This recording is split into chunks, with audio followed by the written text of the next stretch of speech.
about partnering up with you guys. I'm not going to take a long time to introduce myself because I have a lot of information. I have so much information, you guys, to share. Let me just tell you a couple of things. Number one, at the end of this, what I'm talking about is in a handout that you're going to have access to. So if you want to just sit and listen and not take notes, don't worry about it. The notes are going to be available for you. Everything I say, you will be able to access when this webinar is over. So I highly recommend you sit and listen and start to think about how you can start to change your daily habits to get different results in your life around productivity and how your environment functions. Okay, we're going to get going. So, Happy New Year is the first thing I say to everybody, and even when it's not January, I start my presentation with this exact slide. Happy New Year 2013. And the key here is the happy, because the bottom line, guys, is that the new year is going to roll around every year whether we want it to or not. But what's going to make this year different than every other year? I'm most concerned with the word happy. Okay? So just think about that. So, I always talk about how you may be happy about what you're doing, but are you happy about how you're doing it? And that's where I come in. I'm sort of the how-to girl. There are a lot of people out there that have finally found their passion. They love what they do. I have to assume that you guys are mostly in the medical field, and even if you're not, if you're doing what you love doing, that's half the battle. If you can figure out how to do it in a way that serves you well, that completes the happy package. So, top three New Year's resolutions. I know you all know what these are, and if I were standing in front of a live crowd and I said, okay, you guys, tell me what the top 3 New Year's resolutions are. You all know it's obvious. The first one is lose weight, and the next one is quit smoking, and the next one, number 3, is get organized. So I am one of 3 top New Year's resolutions, which is why this is the perfect timing to be watching this webinar. But as I always say, it's never too late to get organized. So if in fact you are someone who's out there declaring that this is going to be your year for getting organized, I have the solution for you. I talk about it's not just a New Year's resolution. What's the new solution that you're going to follow that's going to get you to where you want to be? Okay, so what do they all have in common? That means losing weight, quitting smoking, and getting organized. Well, what they all have in common are these 5 things: commitment, determination, discipline, perseverance, and the most important is the system or the process that you're going to use to change. And if you've ever lost weight before on any kind of program, or if you've ever tried quitting smoking and did it successfully, or if you've even ever gotten organized, really what it boils down to is how badly do you want it? It's the people who choose versus want that are successful. You can't just want it. You have to make the decision to choose to do something about it. And it's really, really important to get this, you guys. So I want you to think about it. If I were standing in a live crowd, which I am all the time, because I travel around the country speaking to large groups of people, and I say, how many of you out there want to lose weight? I would say 85% of the crowd raises their hand. But when I say, okay, put your hands down, now I want you to tell me how many of you are choosing to lose weight. That's a different story. So if, in fact, you want to get organized this year, you have to make the commitment that you're going to do something about it. Okay, so I ask you this. What are you tolerating in your life right now? Think about that. What are you tolerating in your life now about how your environment functions? That's what Wendy Ellen cares about. She doesn't care about what it looks like. She cares about how does your environment function. And I'm specifically talking about your workplace. So start to think about how does your workplace function? Does it function in a way that serves you well? Okay. Does your office look like this? How about this? Maybe this. I know you think it's crazy, guys, but these are live offices. These are places that I've been in. How about this? How many of you go to conferences and you collect all those bags with all the tchotchkes in them? Come back from your conference, you've already missed 4 days of work. You don't have time to go through that pile, that bag, so you just leave that bag on the floor in your office and you get right back to work. How about this? I'm bringing it home for a couple of minutes. Anybody have a garage they can't fit their car in? I always wondered about this. I've never lived anywhere where I actually had a garage, but I can't imagine that I would actually have a garage and not be able to fit my car in it. What about this? Does anybody have the proverbial electronic bin floating around their office? When I went through this bin, this drawer, with one of my clients, and these pictures are all of clients I've worked with. This person actually owned two pieces of equipment that went to these wires, which means most of this drawer, 97% of it went in the trash. What about this? Are we ever going to run out of pens that we have to have this many pens in one drawer? Okay, and does your life resemble this? Which I know, in fact, it does, because everybody's does. So what I really wanted to say is this. You're not alone. We're all not alone in this. Everybody in the world is dealing with the same issue around how their environment functions and how they work and live every day. Because we have so many forms of messages coming into us at once that we don't know what to give our attention to first. So, like I said before, being organized is about how your environment functions. It's not about how it looks. It's a way of living, not a state of being.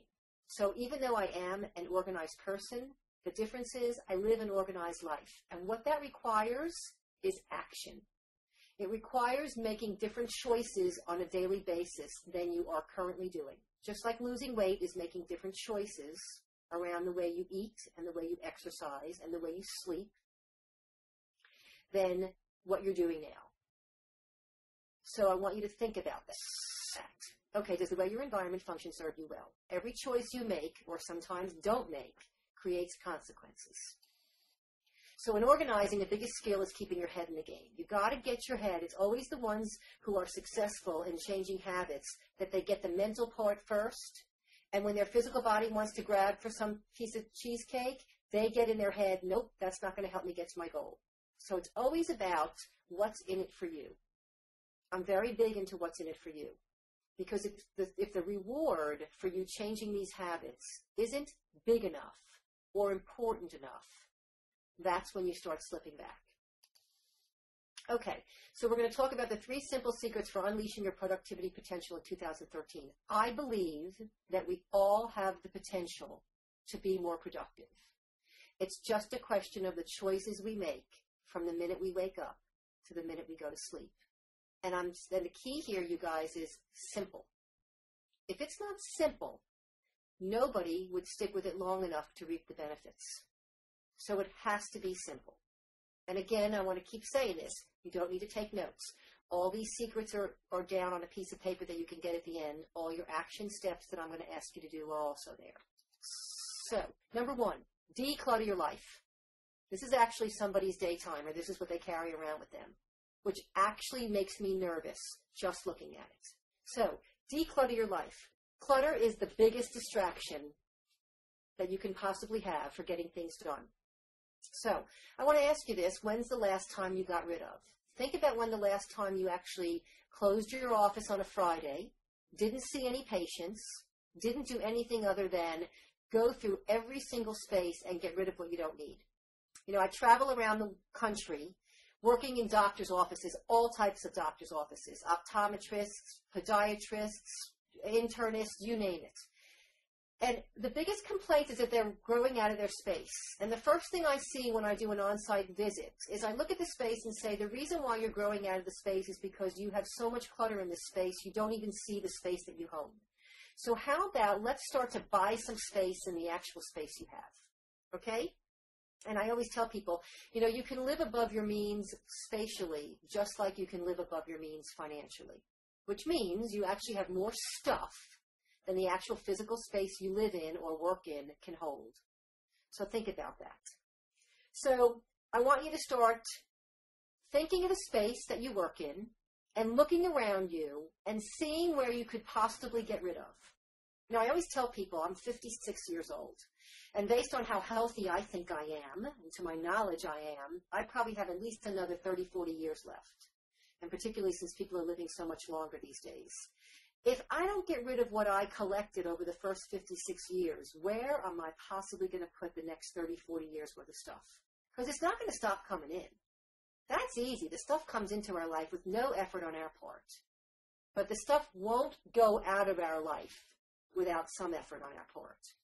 So I want you to think about what you can get rid of. I want you to think about how many times you're looking for something that you just had your hands on and you can't put your hands on right now because there's so much stuff around. Or maybe you went out and you bought a new jump drive, flash drive to use for a presentation, and you came back to your office and you put it down and literally you can't find it 20 minutes later. Or something you potentially printed off the printer and you put it down and then you put several things on top of it and now you can't find it again, so you just keep reprinting. I mean, there's a method to my madness. It's not about being perfect. It's not about anything other than having your environment function in a way that serves you well, that keeps you from having to spend wasted minutes looking for things that you can't find. So my biggest question also is, so we all know this Jerry Seinfeld episode of Decluttering Your Life. Look at that wallet. There's probably lots of people out there that have wallets like this. So you'll know that the physics of clutter. Clutter will often come into your life without any assistance on your part, but it will rarely go out of your life. Here's an instance of how clutter comes into your life. The mailman delivers something to your house every day. And most of it actually is clutter. So, clutter, you guys, this is a great definition. Clutter is nothing more than a manifestation of indecision. Think about it. Nothing more than a manifestation of indecision. So you don't decide, and you don't decide, and you don't decide, and before you know it, you got a mess of clutter. Okay? And that's one of the biggest distractions. It's why most people can't get any of their work done. So, and my main concern when it comes to clutter is what could have potentially fallen through the cracks. Think about that. Okay. You think this is bad, you should see the inside of my head. If any of you out there are people that don't write things down, your head was not meant to walk around with everything you have going on. So if in fact this is you, I want you to get in the habit of start to brain dump every day what you're carrying around in your head that you're so incredibly worried about. See, this is what I tell people when they ask me, well, tell me how your life is different because you're organized than mine is. And I would have to say that the really one clear explanation that makes me different, doesn't make me better, it just makes me different, is that when I turn the light out at night, my head turns off. That's a big difference from a lot of people out there who, when they turn the light out at night, their head turns on. And they wind up laying there for the next 30, 40 minutes, thinking about all the things they didn't do today, thinking about all the things they have to do tomorrow, hoping that they're going to remember the things they have to do tomorrow, worrying about what might have fallen through the cracks today. And when you have a system for getting control of your workload and you're organized, you can literally turn the light out at night and turn your head off and have a good night's sleep. I'm never worried about what I did or didn't do or what I need to do tomorrow. Never. Because I have a system for when I wake up in the morning and I go to the place where it is, it's going to remind me. So, action step number 1. I want you all to set a date and a time to clear out the clutter in your workspace. Okay? Whether you work out of your house, whether you work in an office, whether you are a doctor and you have your own office, whether you are the assistant to somebody in any workplace. I want you to set a time to clear out your personal workspace. And I call it the 1 bag, 2 box process. 1 trash bag for the trash, 1 box labeled recycle, and 1 box labeled keepers. Okay? Trash, you know what to do with it, goes in the garbage. Recycle can be paper or it can be anything that you're going to recycle to somebody else. It goes in a box that's called recycle. And then you're going to have left the box that's labeled keepers, all the stuff you want to keep. And once you're left with just the keepers, you can then find permanent homes for those keepers. Okay? If anyone has any questions about any of this information, I'm at wendy@wendyellen.com. And it'll be on the very last slide of this. But I'm going to put it out there now, because if you want to write down one important thing, it's my email address.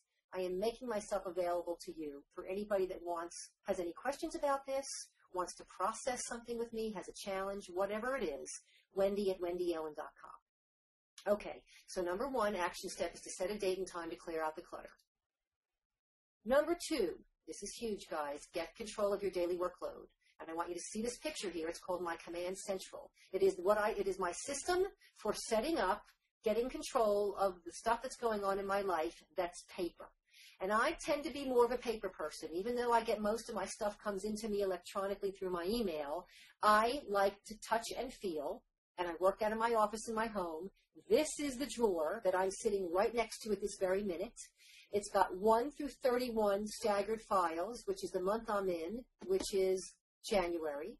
and then it's got January through December files behind it. And for those of you who are wondering what those orange dots are, those are the weekends. So every time the month changes, all I do is change the 2 orange dots to indicate where the weekends are in my month, and then I use the same system. Nothing changes in this drawer, you guys, except the orange dots. Okay. So, anybody have to-do lists? Look at this. Look at these to-do lists. Anybody have millions of piles? This is one client. One client. Here's one where he's now put to-do lists. This is actually a doctor. He's now put his to-do lists on the wall in his office and now on his door. He has lists everywhere. If that's not enough to stress you out, I don't know what is. So the key is, guys, I want you to set up a system that requires the least amount of effort. Remember what I said, if it were not easy, you wouldn't stick with it long enough to reap the benefits. So the key is set up a system that requires the least amount of effort. And I want to also say this. There's no system out there for getting organized that doesn't require some effort on your part. If there is, I want you to email me immediately if you know of one.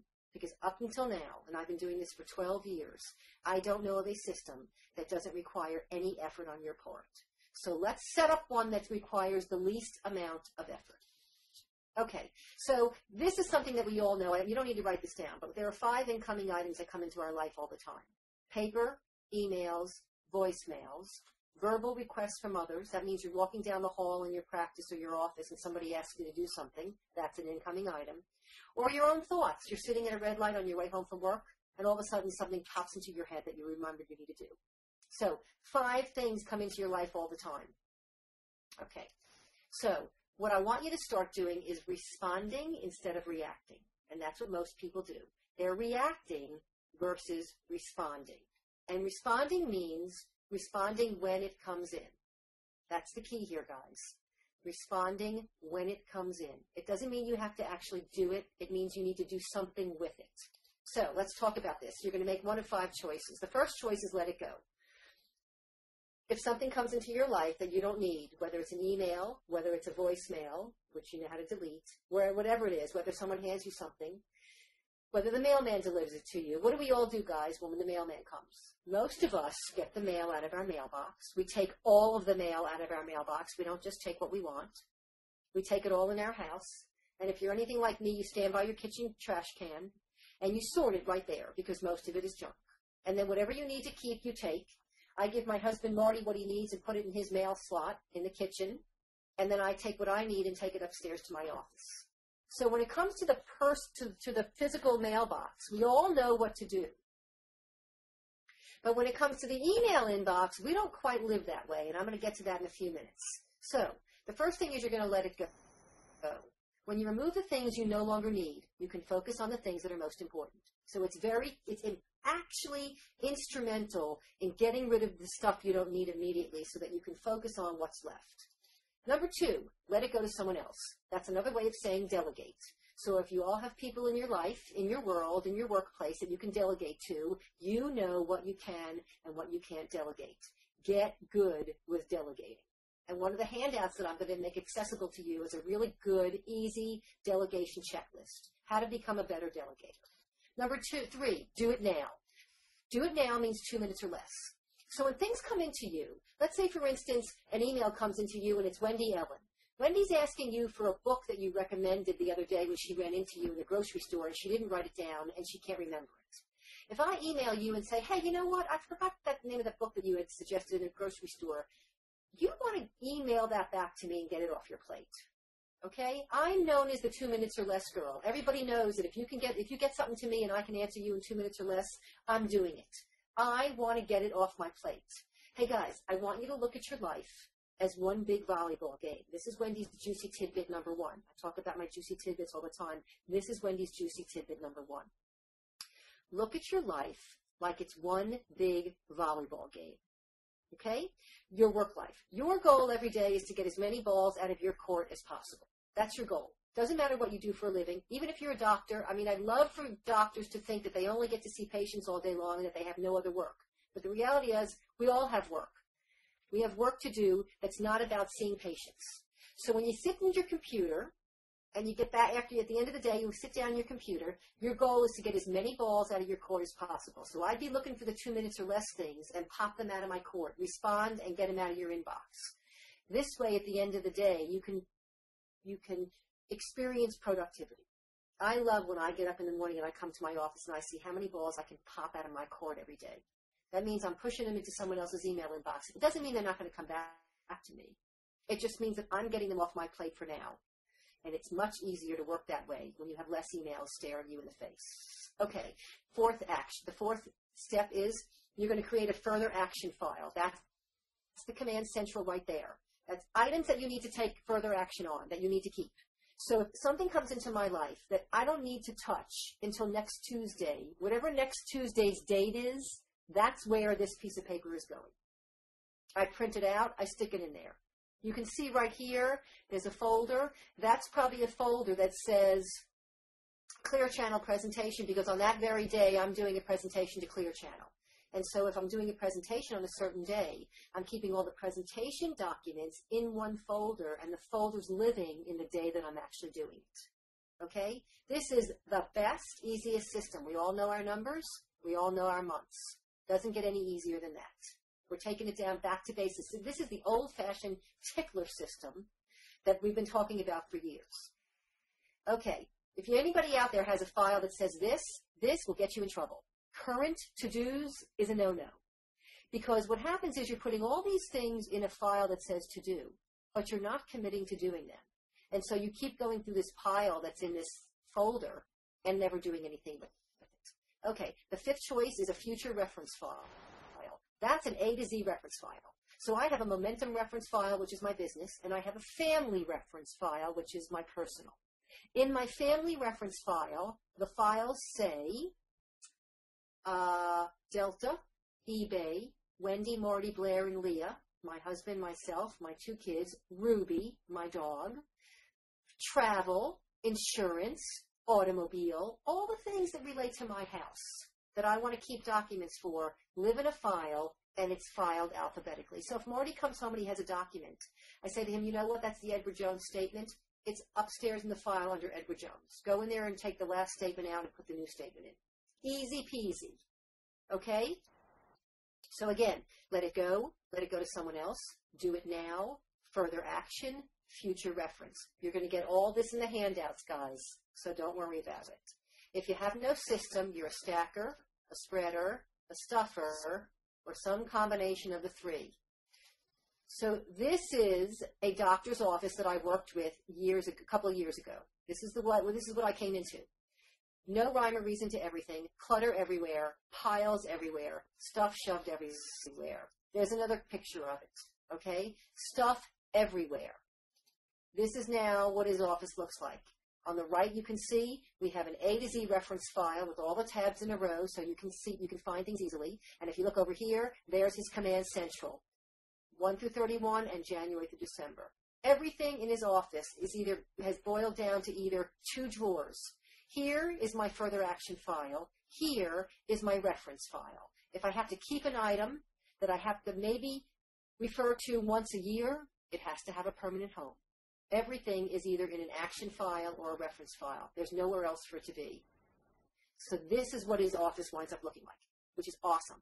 And I will tell you that when you set this system up, it is so incredibly easy to follow. You get so pumped and so jazzed once you do the initial setup that you never want to go back to living that way again. So motivation is what gets you started. Habit is what keeps you going, as Jim Rohn says. So I'm hoping that right now, which is usually the case when I'm doing this workshop in front of lots of people, they immediately want to run out and they want to buy their supplies. And I have in this handout what the supplies are for this. So action step number 2. You're going to set up your command central file. Here's what you're going to do. You need to have a hanging drawer in your office, or go get a hanging file box. Either will work. They actually have hanging file boxes on wheels if you want. You're going to get 3 boxes of 25 hanging folders, letter or legal size, whichever side, whatever your drawer holds. Those boxes come with the little tabs. Those are the tabs, the little tabs, that you're actually going to put the numbers and the January through December tabs on. Then You're going to also buy 3 packages of the longer clear plastic tabs. They're 3.5 inches. And because those longer tabs are going to allow you to put more words on a tab, and those tabs you're going to use to set up your A to Z reference file. And then you want to get either a label maker or a Sharpie. If you go to wendyellen.com/free-downloads, there's going to be some downloads that you can actually, some PDF files that you can print out. One of them is the Avery label template that I have for you that actually has the 1 through 31 and the January through December files right on there. All you have to do is print it out on an Avery tab and you're good to go. Put the numbers and the letters, the numbers and the months on a tab and set it up. Okay? wendyellen.com free-downloads. So that's action step number 2. Remember, all of this is on a handout that we'll get to you very soon. Number 3 is huge. Declutter your e-clutter. Okay?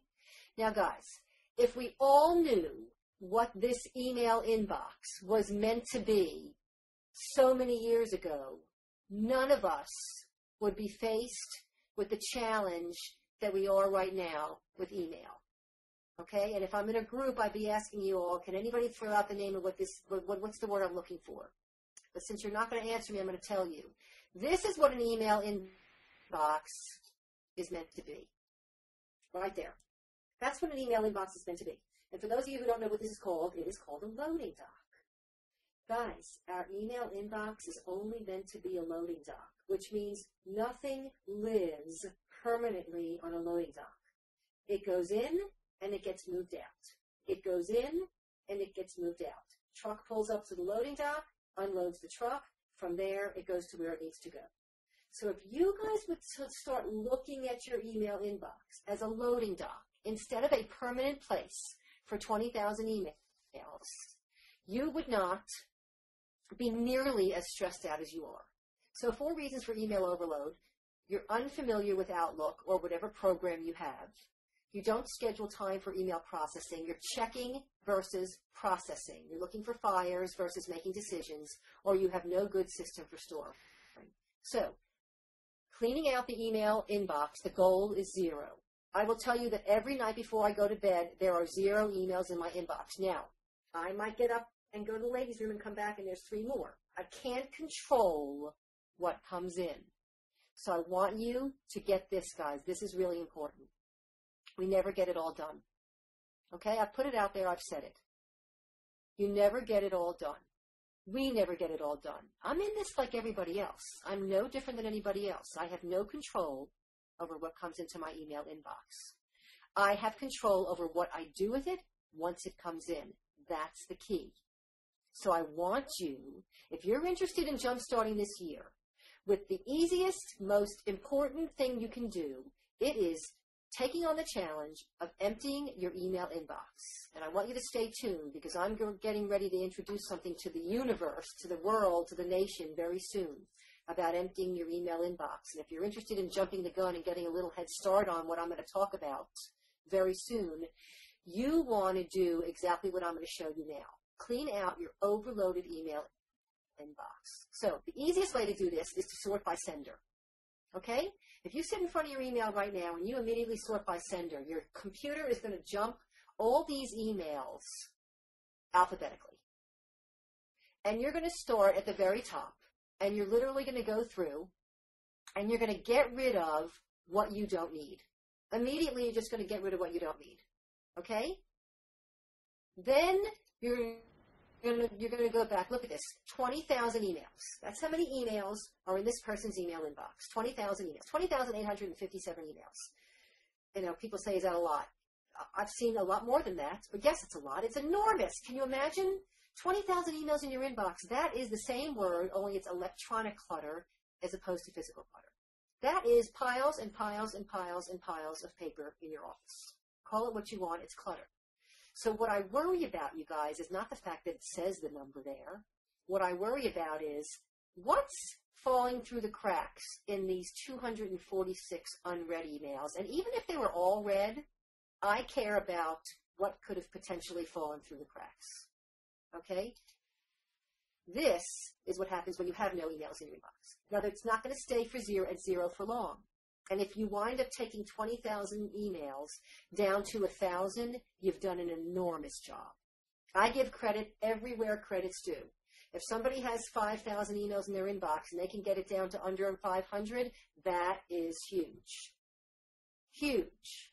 I throw the challenge out that anybody that's interested in getting their email inbox down to zero between now and the end of January, that's an amazing start.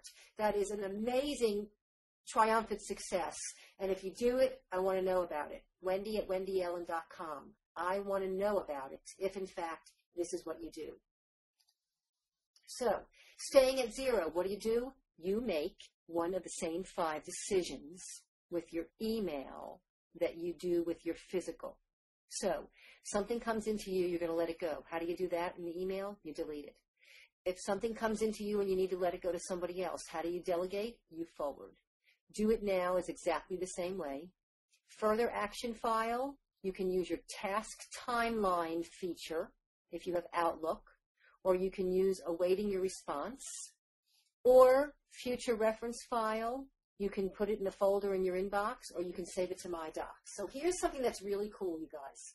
One of the things I tell my clients and I tell my audience is that if you set up a folder that looks like this, if you look over here, it says under the word inbox, it says _ waiting for response. If you set that file up, every time something comes into your email inbox that you have to take action on, that you don't want to take action on now, but you are afraid it's going to fall through the cracks, drag that email into waiting for response. Just drag it right in there. Every day I come in and I go right to my I call it now waiting to respond. It doesn't matter, waiting for response. There's a million things you can call it. What it is, it's a pending file that you have to work out of. It's your action items. You can have it called waiting for action. You can have it called action items, follow-up file, whatever you want to call it. But what it is, it's a place for you to drag those emails that you have to attend to that you're not going to do right now. So if I have 20 emails in my inbox and I'm going to go in there right now and process, here's what's going to happen. The first one's going to come in, it's junk, I get rid of it. The second one's going to come in, it's a 2 minutes or less, I'm going to respond and delete. The third and the fourth and the fifth are things I have to do, but I'm not going to do them now because they take more than 2 minutes. I'm going to drag them into waiting to respond. The next one is something that I might want to save, but I don't need it now. I'm going to drag it into my into the folder that I've named Wendy Ellen. Let's say you want to start getting emails from me. You want to sign up for my blog and you want to hear from me once a month because you want to read them. You might not want to read me when you get me, but you don't want to get rid of me. Drag me into a folder that says Wendy Ellen. And when you get a couple of minutes, decide you're going to click on Wendy Ellen and see what I have to say. You don't have to have it in your email inbox. It just needs to be available to you. So, action step number 3. I want you to commit to cleaning out your email inbox. The first thing you're going to do is sort by sender. You're going to delete all the emails through A to Z that you don't need. Then you're going to go back through the alphabet, and you're going to set up people files or subjects. Maybe you want to just create a marketing file, and everything that's relating to marketing your business, or patient files, whatever you want to do. Insurance, HR, doesn't matter. Set up files so that when emails come into you that you need to keep, that you might want to refer to, just like the A to Z reference file in your drawer, you're going to create an A to Z reference file in your inbox. Drag those emails to the people files or the subject files when they come in. Then you're going to set up an _ waiting to respond folder. Those are for your follow-up items. I put an underscore before the W so that it puts that file right under the word inbox. I want it to be up top. If I don't put the underscore, it's going to put it all the way down under the W's because it automatically files things alphabetically. Then I set up a _ read file. I drag all the things I want to read, but I don't want to read them right now, but I don't want them to be in the big black hole of inbox. I put it in a read file and continue to process this until when you're done, you've gotten rid of all the clutter. You've delegated because you forwarded all the things you don't need. You've put all the things you need to take action on in the waiting to respond file. You've taken all the emails that you need to read and put them in the read file. All the people/subject emails that you need to save go in those files. And before you know it, guys, you're down to just what's coming in. And you're going to start doing this as it comes in. So that's action step number 3. Okay, so these are your 3 simple secrets for unleashing your productivity potential. Number 1, declutter your life. Number 2, get control of your daily workload. And number 3, declutter your e-clutter. Now, I've done purposely, I just want you to know that here is where you find the handout for this, which has the declutter your workspace and the action step, number 1, the get control of your daily workload and the action step, number 2. Where you can actually get your free downloads is on this handout. Then number 3, declutter your e-clutter, and action step number 3, and my email address. So I want you guys to go to wendyellen.com/DMS for discount medical supplies -handout. wendyellen.com/DMS-handout is where you can get the handout for this webinar. And John Siegel is kind enough to post this. As soon as this webinar is over, I will get these to him, and he will make them accessible on his website as well. So that is the content, and I'm leaving enough time open for questions. For anybody that has specific questions about something, I'd like to help you right here and now.